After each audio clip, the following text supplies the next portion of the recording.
Guys, kalau kalian salah hire orang, sudah bisa dipastikan sistem perusahaan kalian akan rusak dan boncos. Ini 5 hal yang harus diperhatikan sebelum kalian hire tim baru.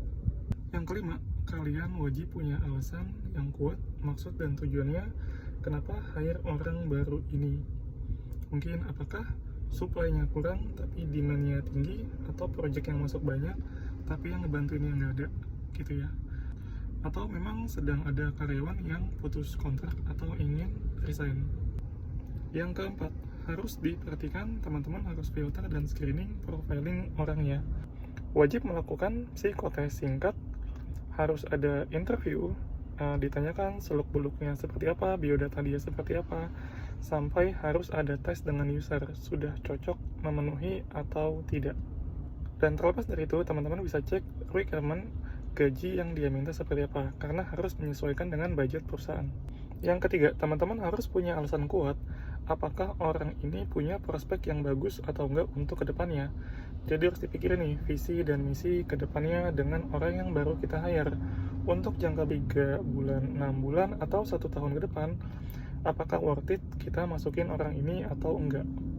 Karena satu orang karyawan masuk perlu beberapa equipment yang harus kita persiapkan, terutama kalau tim lapangan butuh kayak sepatu, alat kerja, dan sebagainya.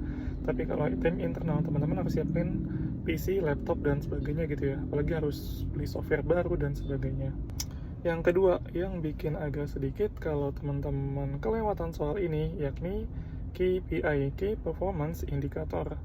Kalau teman-teman nggak punya sistem KPI yang kuat, itu sayang banget hire karyawan baru tapi nggak jelas arahnya gimana. Khawatir kalau ada one prestasi, teman-teman sudah siap dan antisipasi gimana cara mengatasinya. Dan begitu pula, kalau ada prestasi yang dibuat, teman-teman harus siap dengan reward yang harus kita berikan kepada dia. Nah, sebenarnya yang bagus itu juga sama.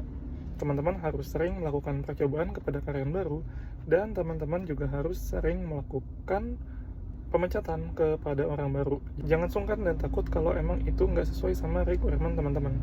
Yang ke satu yang harus diperhatikan adalah minimal teman-teman punya saving gaji untuk menjaga kebutuhan cash flow teman-teman juga. Jadi satu orang itu minimal bisa dibudgetin sekitar 3 kali gaji atau maksimal 12 kali kebutuhan gajinya mereka. Jangan sampai kita udah komitmen hire orang tersebut tapi kita tidak bisa memenuhi gaji mereka. Sayang dan kasihan. Khawatir jadinya trustnya si karyawan itu ke perusahaan kita jadi menurun. Kurang lebih seperti itu guys, teman-teman harus pertimbangkan alasan kalian harus hire orang baru. Sekian, terima kasih. Barakallahu fikum.